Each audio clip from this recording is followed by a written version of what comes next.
Marwari media आप देख रहे हैं। आज 13 दिसंबर 2024 शुक्रवार का दिन, हिंदू तिथि मार्गशीर्ष माह की त्रयोदशी है। नजर डालेंगे आज की बड़ी खबरों पर। शुरुआत करेंगे देश की बड़ी खबर के साथ। बड़ी खबर, भारत के डी गुकेश शतरंज की दुनिया में इतिहास रच दिया है। 18 साल के गुकेश शतरंज के नए विश्व चैंपियन बन गए हैं। उन्होंने फिडे वर्ल्ड चेस चैंपियनशिप के फाइनल में गत चैंपियन डिंग लिरेन को हराकर अपनी बादशाहत साबित की है। भारतीय ग्रैंड मास्टर डी गुकेश ने वर्ल्ड चेस चैंपियनशिप का खिताब जीत लिया है। ऐसे करने वाले वह दुनिया के सबसे युवा प्लेयर बन गए हैं। उनकी उम्र महज 18 साल है। उन्होंने चीन के डिफेंडिंग चैंपियन डिंग लिरेन को 14वें गेम में हराया है। शतरंज की दुनिया में भारत के गुकेश ने इतिहास रच दिया है। खैर, आगे बढ़ जाते हैं। बहुत बड़ी खबर, केंद्रीय कैबिनेट से एक देश एक चुनाव के प्रस्ताव को मंजूरी मिल गई है। सूत्रों के हवाले से खबर है कि अगले हफ्ते बिल को संसद में पेश किया जा सकता है। सरकार इस बिल पर आम सहमति बनाना चाहती है, लिहाजा ज्वाइंट पार्लियामेंट्री कमेटी के पास भेजा जाएगा। जेपीसी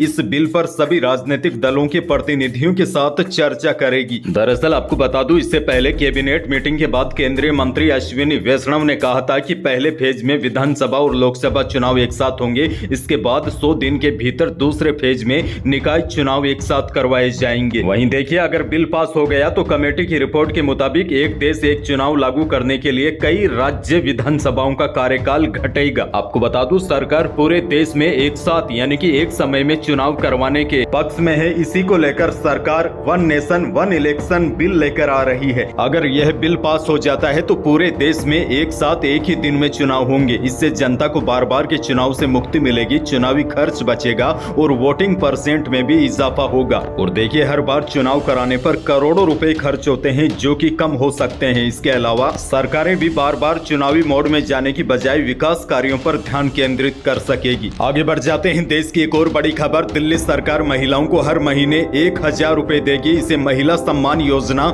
नाम दिया गया है। 18 साल की उम्र पूरी करने वाली हर महिला इस स्कीम के दायरे में आएगी। दिल्ली के पूर्व मुख्यमंत्री और आम आदमी पार्टी के नेशनल कन्वीनर अरविंद केजरीवाल ने गुरुवार को इस स्कीम का ऐलान किया है। और केजरीवाल ने कहा है कि योजना के लिए आज से ही रजिस्ट्रेशन भी शुरू हो जाएंगे। केजरीवाल ने कहा है कि चुनाव के बाद महिलाओं को हर महीने मिलने वाली रकम को बढ़ाकर 2100 रुपए कर दी जाएगी। दरअसल आपको बता दूं, मध्य प्रदेश में लाडली बहना योजना पूरे देश में चर्चाओं में है और इस प्रकार की महिलाओं को डायरेक्ट बेनिफिट वाली योजनाओं से बीजेपी को काफी फायदा मिला है। इसीलिए अरविंद केजरीवाल ने भी अब इस प्रकार की योजना शुरू करने का ऐलान कर दिया है। इससे पहले अरविंद केजरीवाल ने 10 दिसंबर को दिल्ली में ऑटो चालकों के लिए भी बड़े ऐलान किए थे। जैसे कि दिल्ली में ऑटो चालक की बेटी की शादी के लिए 1 लाख रुपए दिए जाएंगे। होली दिवाली पर वर्दी बनवाने के लिए 2,500 रुपए देंगे। इसी के साथ 10 लाख रुपए का लाइफ इंश्योरेंस और 5 लाख का एक्सीडेंटल इंश्योरेंस करवाया जाएगा। यानी कि अरविंद केजरीवाल अब पूरी तरीके से चुनावी मोड में आ गए हैं। आगे बढ़ जाते हैं। राजस्थान से बड़ी खबर, मुख्यमंत्री भजनलाल शर्मा के काफिले को टक्कर मारने वाले टैक्सी चालक ने भी दम तोड़ दिया। टैक्सी चालक का उपचार महात्मा गांधी अस्पताल में हो रहा था। अब तक इस घटनाक्रम में 2 लोगों की मौत हो चुकी है, जबकि 4 पुलिसकर्मियों का इलाज जारी है। आपको बता दूं, परसों बुधवार को मुख्यमंत्री भजनलाल शर्मा के काफिले में एक टैक्सी घुस गई थी। यह घटना जगतपुरा के अक्षय पात्र चौराहे पर दोपहर 3:30 बजे हुई थी। मुख्यमंत्री का काफिला जा रहा था, उसी दौरान एक टैक्सी काफिले के अंदर घुसी और एक एएसआई को टक्कर मार दी। उसके बाद काफिले की गाड़ियां टकरा गई। इस हादसे में एएसआई और अब टैक्सी ड्राइवर की भी मौत हो गई है। खैर, आगे बढ़ जाते हैं। बड़ी खबर, आज का दिन राजस्थान के किसानों के लिए बड़ा दिन होने वाला है, क्योंकि आज 13 दिसंबर को अजमेर में आयोजित होने वाले राज्य स्तरीय किसान सम्मेलन में मुख्यमंत्री किसान सम्मान निधि की दूसरी किस्त जारी करेंगे। यानी कि आज प्रदेश के किसानों को सीएम किसान योजना के तहत 500 रुपए की दूसरी किस्त मिलेगी। इसके साथ ही सीएम ने निर्देश दिए हैं कि प्रदेश के किसानों को कृषि में नवाचारों को अपनाने के लिए प्रोत्साहित किया जाए। साथ ही उन्होंने पशुपालकों के लिए गोपाल क्रेडिट कार्ड वितरण सहित कृषि कल्याण की अन्य योजनाओं की समीक्षा करते हुए आवश्यक दिशा निर्देश प्रदान किए हैं।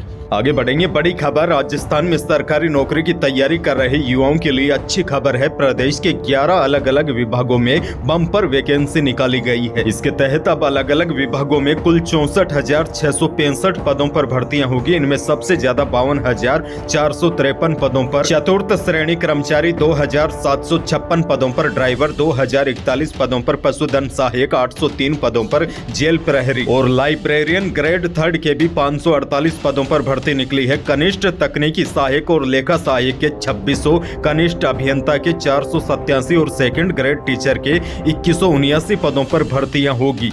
तो जिन भी लोगों को सरकारी नौकरी की तलाश है वह अभ्यर्थी इन भर्तियों पर नजर बनाए रखे। अच्छा, बड़ी खबर ये भी देखिए, यूडीएच मंत्री खर्रा का बड़ा बयान सामने आया है। उन्होंने कहा है कि 2025 में 30,000 सफाई कर्मियों की भर्ती होगी। मंत्री झाबर सिंह खर्रा ने कहा है कि साल 2025 में 30,000 सफाई कर्मियों की भर्ती होगी। उनके कामकाज की हर तीसरे महीने समीक्षा होगी। कामकाज सही करने के बाद 2 साल बाद उन्हें अस्थायी नियुक्ति दी जाएगी, वरना रिजर्व में जो है सरकार उन्हें मौका देगी। आगे बढ़ जाते हैं, बेरोजगार युवाओं के लिए एक और बड़ी खुशखबरी है। राजस्थान कर्मचारी चयन बोर्ड ने 500 पदों पर कंडक्टर की भर्ती निकाली है, यानी कि रोडवेज बसों में कंडक्टरों की भर्ती होगी। इसमें 456 पदों पर गैर अनुसूचित क्षेत्र जबकि 44 पदों पर अनुसूचित क्षेत्र में भर्तियां की जाएगी। और देखिए, बड़ी जानकारी आपको दे दूं, इस भर्ती के लिए 12वीं पास उम्मीदवार कर्मचारी चयन बोर्ड की ऑफिशियल वेबसाइट पर जाकर अगले साल यानी कि 2025 में 27 मार्च से 25 अप्रैल तक ऑनलाइन अप्लाई कर सकेंगे। वहीं देखिए, भर्ती प्रक्रिया में शामिल होने के लिए उम्मीदवार की उम्र 18 से 40 साल होनी जरूरी है। आगे बढ़ेंगे, दौसा से बड़ी खबर, बोरोवेल में गिरे 5 साल के आर्यन की मौत के मामले में चौंकाने वाला खुलासा हुआ है। बच्चे की मौत बोरोवेल में गिरते समय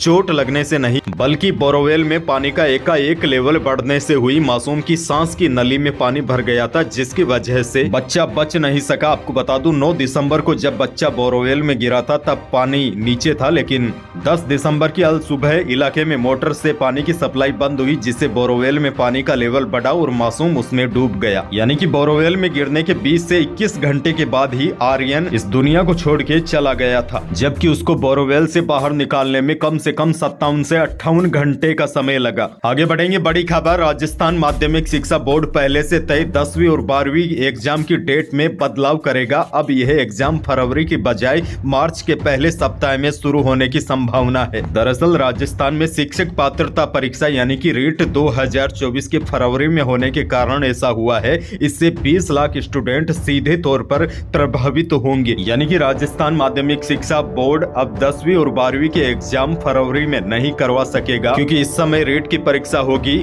5 से लेकर 10 मार्च के बीच एग्जाम शुरू कराए जा सकते हैं। हालांकि अब किस तारीख को एग्जाम कराया जाए इसको लेकर जल्द ही फैसला लिया जाएगा। एक और बड़ी खबर, अंतर्राष्ट्रीय बाजार में आई अस्थिरता की वजह से एक बार फिर सोने और चांदी की कीमतों में तेजी का सिलसिला शुरू हो गया है। गुरुवार को राजधानी जयपुर में स्टैंडर्ड सोने की कीमत 500 रुपए बढ़कर एक बार फिर 80,000 के पार चली गई है। वहीं चांदी के भाव में भी 700 रुपए का उछाल देखा गया है। जयपुर सराफा कमेटी की ओर से जारी भाव के अनुसार जयपुर में 10 ग्राम 24 कैरेट सोने की कीमत 80,400 रुपए पर आ गई, जबकि 22 कैरेट यानी कि जेवराती सोना प्रति 10 ग्राम 75,200 रुपए पहुंच गया है। वहीं चांदी की बात की जाए तो चांदी रिफाइन की कीमत भी 700 रुपए बढ़कर 96,300 रुपए प्रति किलो पर पहुंच गई है। मौसम को लेकर भी बड़ी खबर है। राजस्थान में अचानक शुरू हुई सर्दी ने लोगों के हाड़ कंपा दिए हैं। गिरता पारा, सर्द हवा और शीत लहर ने लोगों में ठिठुरन पैदा कर दी है। पिछले 3-4 दिनों से सर्दी अचानक तेज हो गई है। मौसम विभाग का कहना है कि उत्तरी पूर्वी दिशाओं से चल रही ठंडी हवाओं की वजह से सर्दी पड़ रही है। वहीं मौसम विभाग का कहना है कि फिलहाल प्रदेश भर का मौसम शुष्क रहेगा, लेकिन प्रदेश के अधिकांश जिलों में अब सुबह और शाम सर्दी और तेज होने की संभावना है। हालांकि अभी दोपहर में तेज धूप सर्दी से राहत देती रहेगी। यही थी आज की बड़ी और महत्वपूर्ण खबरें। वीडियो को लाइक करना बिल्कुल न भूलिए और चैनल पर नए हैं तो सब्सक्राइब जरूर कीजिए ताकि आप अपडेट रहे बड़ी और काम की खबरों से। धन्यवाद।